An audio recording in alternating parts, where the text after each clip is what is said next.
Merhaba, ben Ceren. Bugün Crocs çorabı yapmayı deneyeceğim. Örgü örmeyi amatör düzeyde bilsem de yaklaşık 10 yıldır hiçbir şey örmedim. Instagram'daki örgü paylaşımlarından heveslendim ve 1-2 deneme yaptım. Hala hatırladığımı fark ettim çoğu şeyi. Anneannemi son ziyaretimde annemden kalan ipleri, şişleri ve tığları toparlayıp evime getirdim. İplerin çoğu yarım ama her numaradan tığ ve şişim var artık. Kardeşim astım hastası, o yüzden evimize halı seremiyoruz. Ev ne kadar sıcak olsa da yerlerimiz hep soğuk. Bu yüzden terliklerimize çorap işlemeyi düşündüm. 1-2 deneme yaptım. Onlarda hoşuma gitmeyen yerleri değiştirerek şimdi yapacağım son hali elde ettim.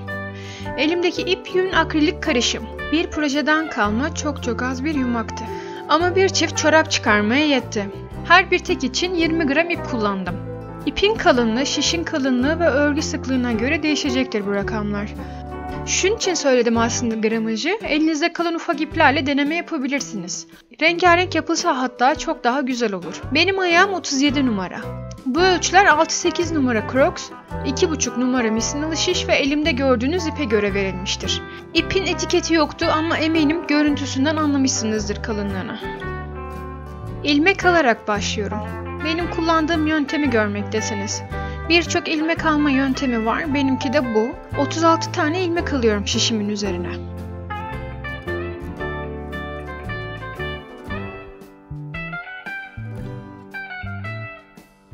Son ilmeği aldıktan sonra kalan ipi böyle uzun bırakıyorum. Arttırmayı hep aynı yerde yapmam için bir hatırlatıcı olacak bu ip. Misinalı şişin özelliği tüp şeklinde örgüye olanak vermesi. İlmekleri misina kısmını alıp sarmal şeklinde açık kenar olmadan sürekli örgü yapabiliyoruz. Misina yardımıyla ilk ilmeği şişin başına getiriyorum ve böyle işlemeye başlıyorum.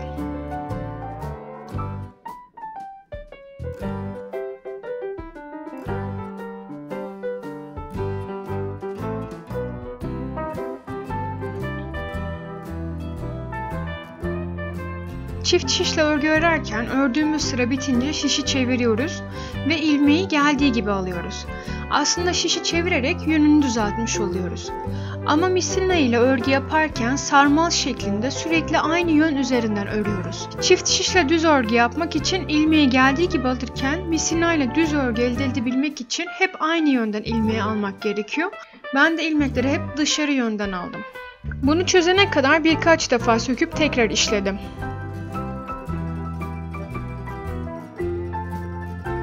Misinalı şişle ilk sıraları işlemek biraz zor oluyor. Ama ilmek artınca kolaylaşıyor. İlk sırayı arttırmadan işliyorum. İkinci sırada ipin geldiği ilmeği aldıktan sonra arttırma yapıyorum. Her sırada arttırma yapacağım. Arttırmayı bir önceki sıradaki arttırma ilmeğini işledikten hemen sonra yapıyorum.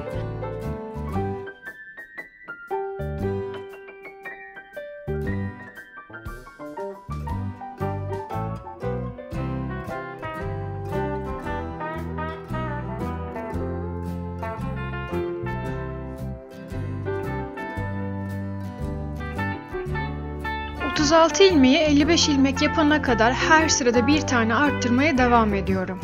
Arttırmaları hep aynı yerde yapıyorum. Bu işlemler yaklaşık benim 1 saatimi alıyor, o yüzden burayı bayağı bir hızlandırıyorum. 55 ilmeği 10 sıra arttırma yapmadan işliyorum.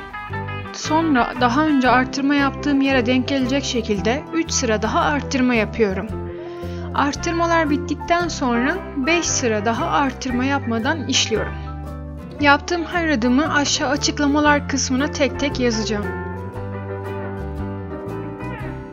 Terliğin tabanı sabit ama üst tarafı genişliyor. Bu genişlemeyi tek yönde arttırma yaparak vereceğim. Üst kısım böyle görünecek.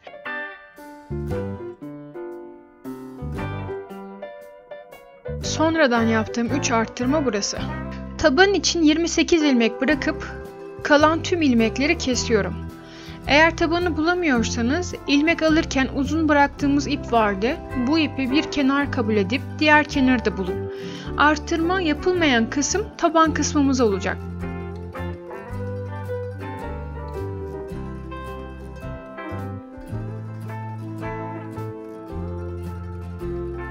Keserken 2 ilmeği bir seferde alıyoruz. İlmeği geri şişe takıp bir sonraki ilmekle birlikte alıyoruz. Bu işlemi keseceğimiz yer bitene kadar tekrarlıyoruz.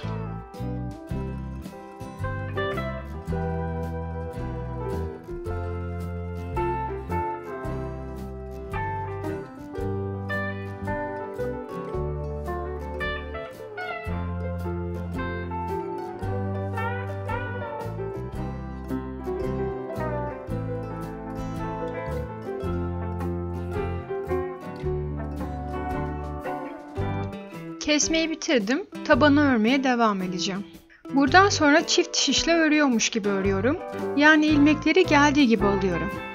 15 sıra böyle herhangi bir arttırma ya da azaltma yapmadan örüyorum.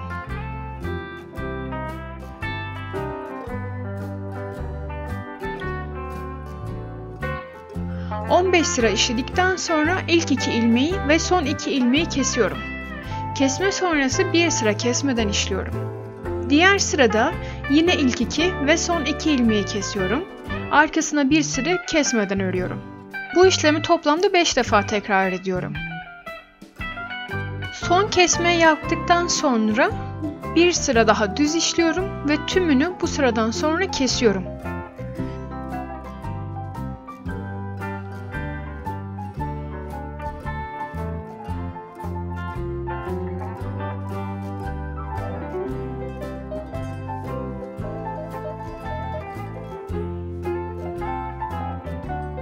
Kalan ipleri örgümün içine alarak yok ediyorum.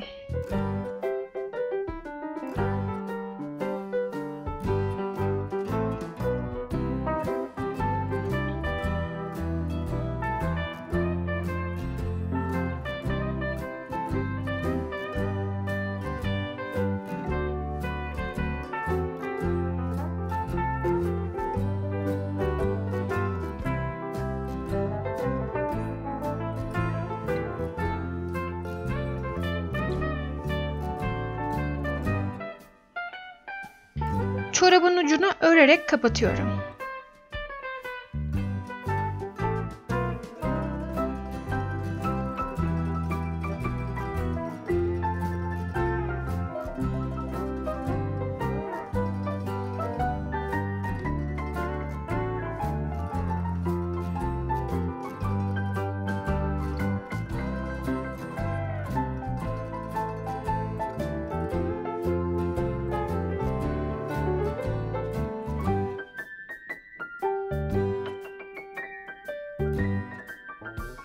Terliğin dışına taşacak şekilde tığla bir sıra trabzan işleyeceğim. Bu işlemle çorabın terlik içerisinde sabit kalmasını sağlayacağım. Üzerine de daha küçük bir trabzan yapıp buraya da lastik geçireceğim. Çorabı terliğin içine koyuyorum ve trabzanlara nerede başlamam gerektiğini buluyorum.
Başlayacağım yerde 3 sıra zincir çekiyorum. 2 kere tığın üzerine alıp bunu 3 defa da bitiriyorum. Sanırım buna üçlü trabzan deniyor. Tığa tekrar 2 defa ip alıyorum ve bunu da 3 seferde bitiriyorum. Her boşluğa batarak bu sırayı bitiriyorum.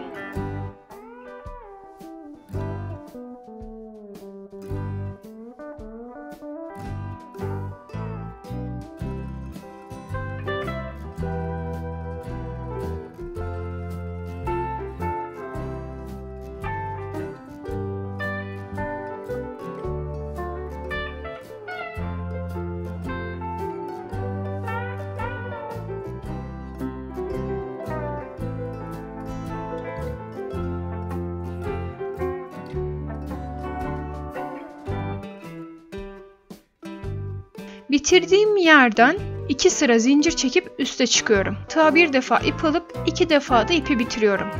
Altta yaptığım trabzanın boşluklarına batarak yapıyorum bu işlemi. Bu sırayı da böyle bitiriyorum.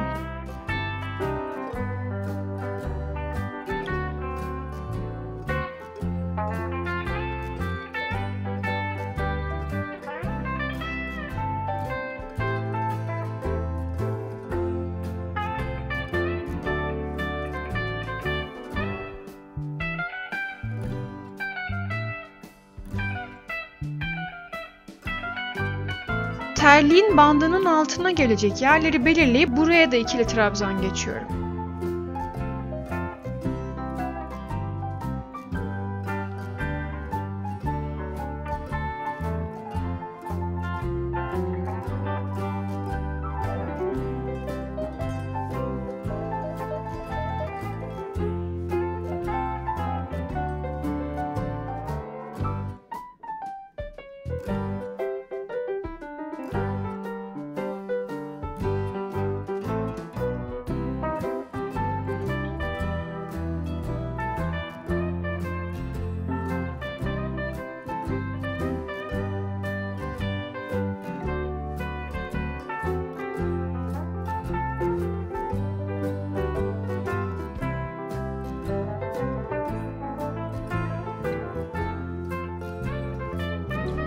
Burada oluşan boşluklardan lastik geçiriyorum.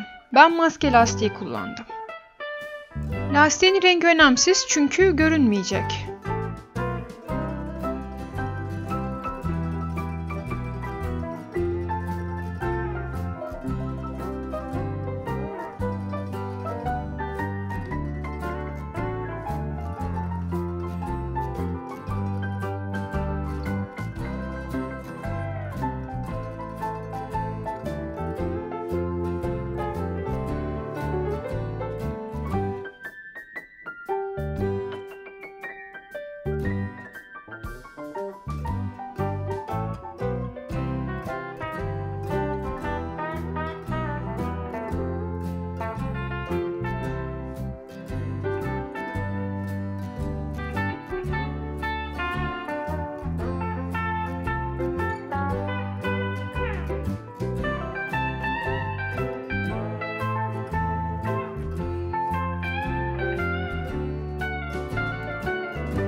Hafif gererek lastiği kenarlara düğümlüyorum.